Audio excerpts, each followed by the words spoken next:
Howdy. Let me paint a little picture for you for a situation where you will encounter in your DMing, GMing, player adventure within, the TTP RPG community as a whole, D&D, whatever system you use. It's a situation where a party member might go down and the threat of death is very much looming. It's a thing that could happen in the final fight of a campaign where everyone's fighting the big bad evil guy and they're trying to, get this guy that's been the thorn of the party's side, that's been causing so much pain and trouble, and and ultimately someone might go down. Or it might be a situation where your whole party wasn't really prepared. Maybe they were low on resources, low on spell slots, low on key points, and they're like, oh, we got into this little bit of a tussle that might not be prepared for, so one of our guys might go down.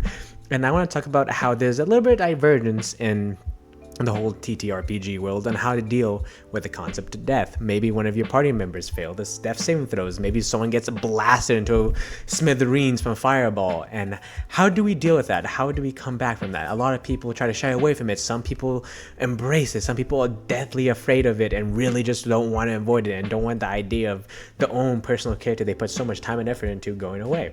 And that's what I kind of want to talk about today. I want to talk about how we deal with death, how much emphasis we put on it, or how we de-incentivize it, and how we try to shy away from it because due to maybe the changing landscape of the TTRPG universe as a whole, and people, want to stick with the characters. Things have changed in a while, but those are the things I want to talk about with today's video, and kind of, go through and hit some points I've, been mulling over, and some different aspects I've, found interesting and stuff like that with the whole dealing with death and, D&D and all tabletop role-playing games in total.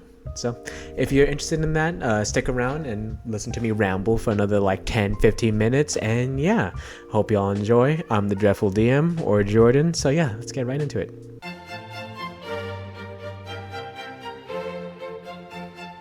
Death in D&D is a very funny and strange thing nowadays, because originally, if you look back into the 80s and 90s and dealing with, playing Dungeons & Dragons and role-playing these TTRPG games, death was almost a certainty, guaranteed with how things will play. If it was back in the day, you would go into a dungeon and you would fight a dragon. I'm not sure where they got that name from, how they did it, but that's how they, play the game. It was very much dungeon delving and very much okay with the idea that my guy is going to explode 5 times over, but I got 5 other character sheets, so it's completely good. And that's how things were played, and that's how, people carried themselves. It was more just dealing with combat, more of honestly just a grindhouse and constant charge through different fights. The next room is a different type of boss, a different type of puzzle, okay with the idea of this random guy called George being exploded 14 times, and that's how things were.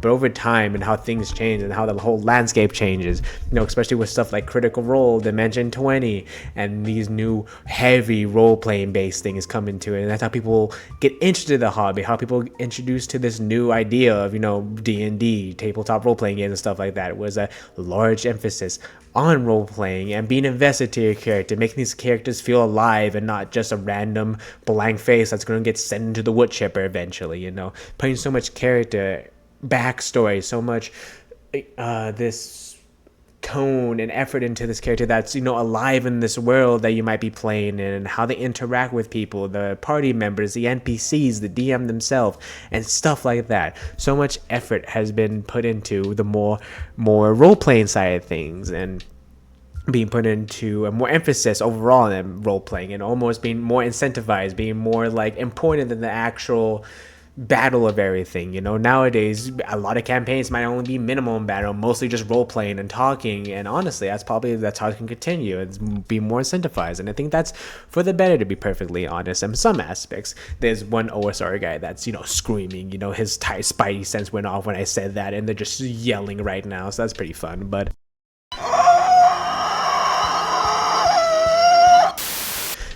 over time, people want to get more invested in the characters, so they put more time in the backstory, and how they interact with people and make themselves feel alive in the world. But, when you do that, then all of a sudden a situation occurs where it might be a stupid situation or a very serious situation where your character explodes, dies, gets killed, murdered, assassinated, whatever you want to say.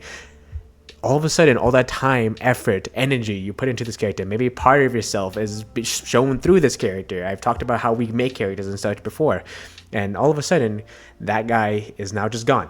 All the relationships, the time you put into building these connections with people and everything is all of a sudden just wiped clean, and now you have to bring in a new character and try fit this weird shape, puzzle piece into a place that's used to be already filled. And you're like, it kind of works with everything, but it could be very scary and very daunting because people get so invested with their characters. People like to make almost the whole world, when coming to D&D, revolving around this character, make the character she's based on them, making so much art based on them. So when all of a sudden, when that's gone and you're like, oh, I have to start over, people might don't want to play the game anymore. We say, oh, the guy I spent multiple weeks playing with, multiple hours making a story for is now just gone, and now I have to make this gnome named George work. It's like, oh, cool, I give up, I'll see you later. I'm gonna play Baldur's Gate and look at Shadowheart's feet one more time, I swear to God.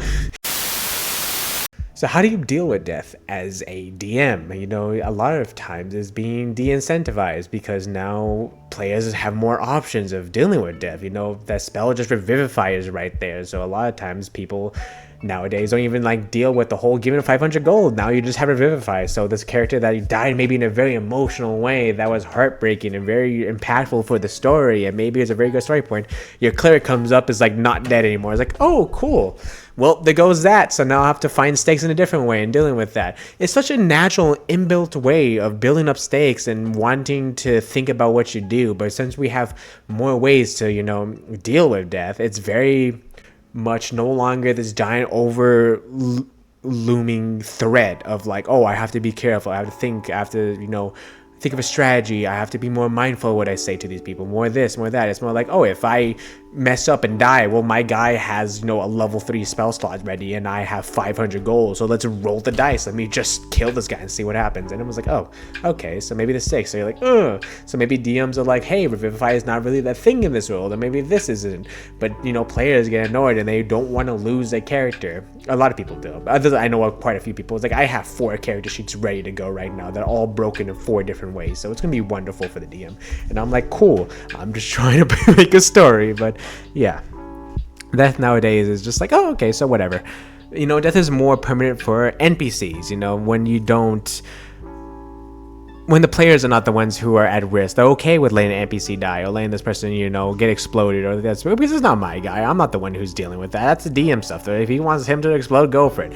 But when it comes to the player side of things, it's you see this individual, this thing you put so much time and effort. It's like, oh, I really don't want them to die because a part of myself's in them, and if they die, a part of me dies. So, haha. And it's a very strange thing of dealing with DM, because at the same time you want to build stakes for your characters, and death is a very easy and natural way of building stakes. It's something that's inherent to life itself. It's death is coming for everyone.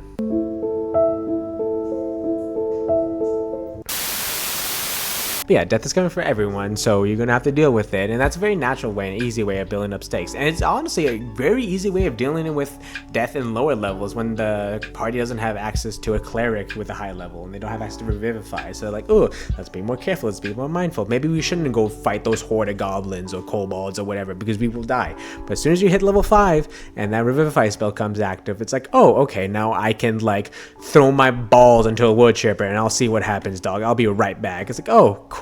And people are more willing to take more risk, and death is becoming less of a threat. Maybe it's something else. Maybe you have to maybe more world in your thirst. So if you don't do this, everyone dies. But at that point, it's at the end of the campaign. So it's like, ugh. So maybe you have to bring some more stakes to different routes. So, oh, maybe this person in your backstory is more, important to them. So you have to want to be more careful for them. You want to do this for them. So you can, your character can still have a fulfilling ending because death is not so important anymore. So maybe you have to bring stakes through the story in different ways and get them players invested because you want to do this, you want to be careful because of X, Y, and Z, because they stole your wife, they took your children or something, hide your wife, hide your kids type of thing, you know what I mean?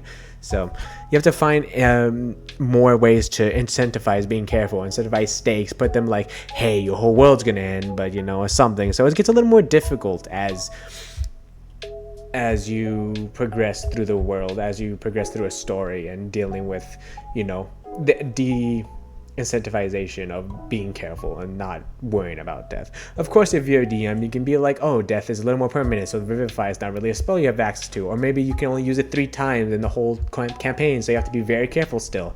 You have limited uses, and there's so many ways as a DM you can deal with that, and that's kind of what I talk about right now. I'll get into that just a little separate section of different ways a DM might want to, still make death a ever looming presence, but not so demanding and imposing that the players don't feel like they can do anything either. So I want to talk about that just right now.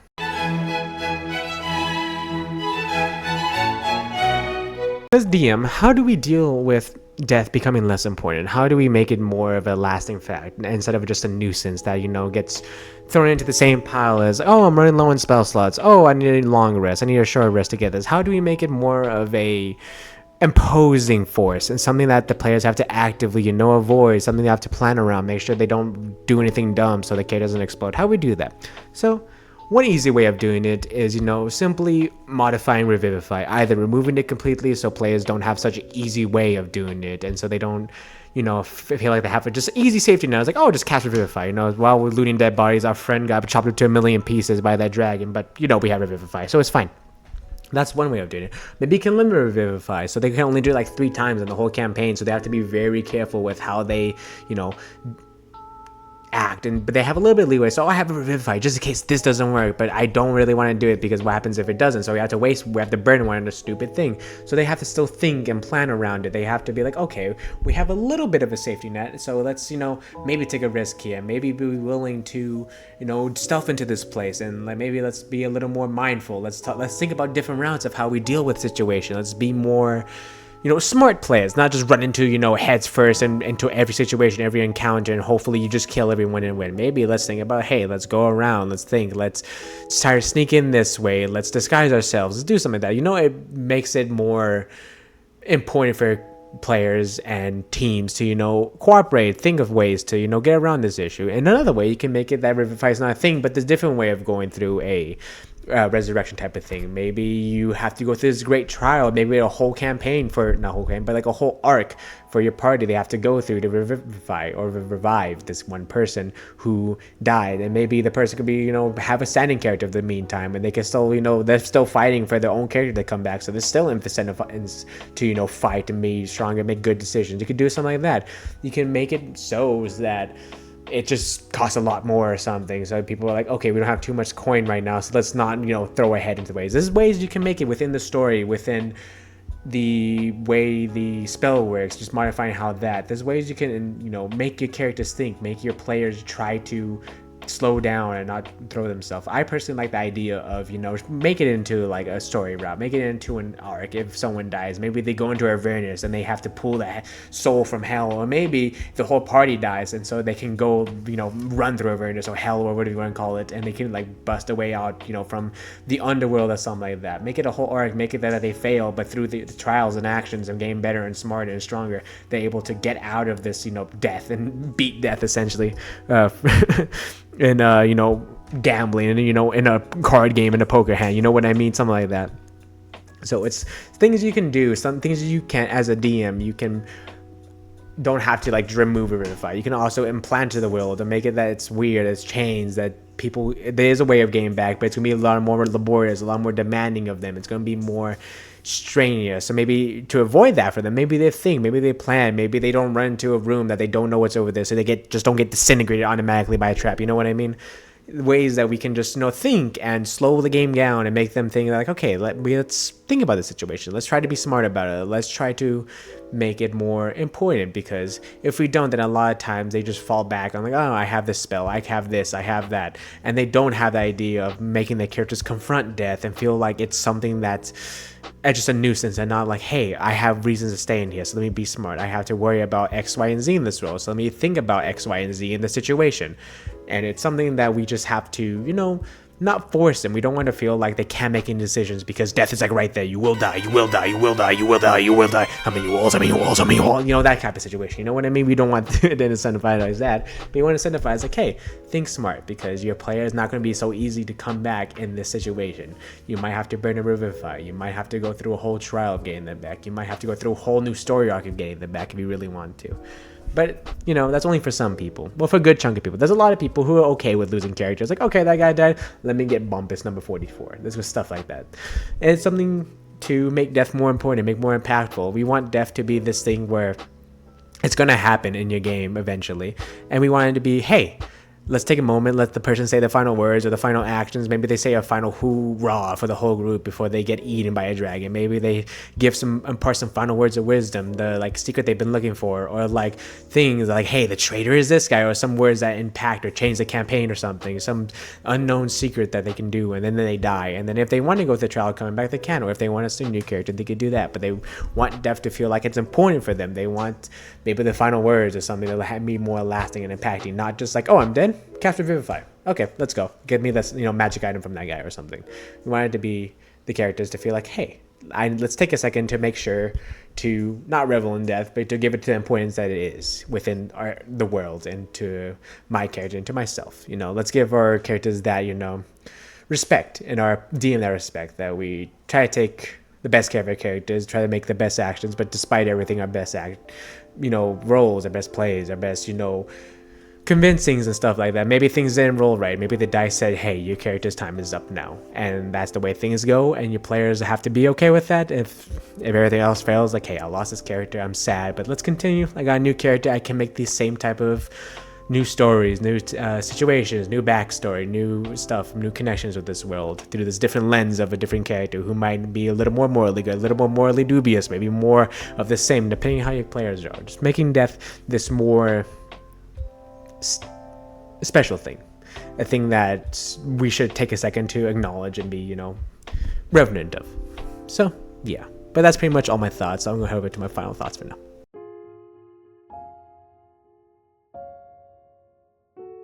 Yeah, so that's pretty much all my thoughts about death right now and how I think about it, how I might want to, tackle it and stuff like that. Other DMs might be okay with the players being fine with, death not being so important, but that's okay. Maybe other DMs really want the players to be afraid of it, and if you mess up, your player will explode and the peanut will fall off, and it's like, oh, I really gotta lock in now. So, but yeah, those are all my thoughts. I hope you all enjoyed my little ramblings for today. This is an idea I also got from Zach the Bold, very good YouTuber, also one of my inspirations for starting a D&D channel specifically. So yeah, but I wanted to talk about my ideas of it, but the idea of just death becoming not so important in D&D is something I noticed, and the fact that he brought it up like a month ago or something, I was like, oh yeah, that is true. Yeah, okay, it wasn't just something I was thinking of. So, but yeah, so hope you all enjoyed. I'm happy with things are going right now with the whole YouTube stuff. I think the whole short stuff are really banging right now. Mostly the French hate, which is cool. You know what you did. But besides that, it's pretty fun, happy times. But yeah, hope you all doing good. Go and walk if you need to. It's good for you mentally, physically, and emotionally. But yeah, I will talk to you all later. You guys have a good day.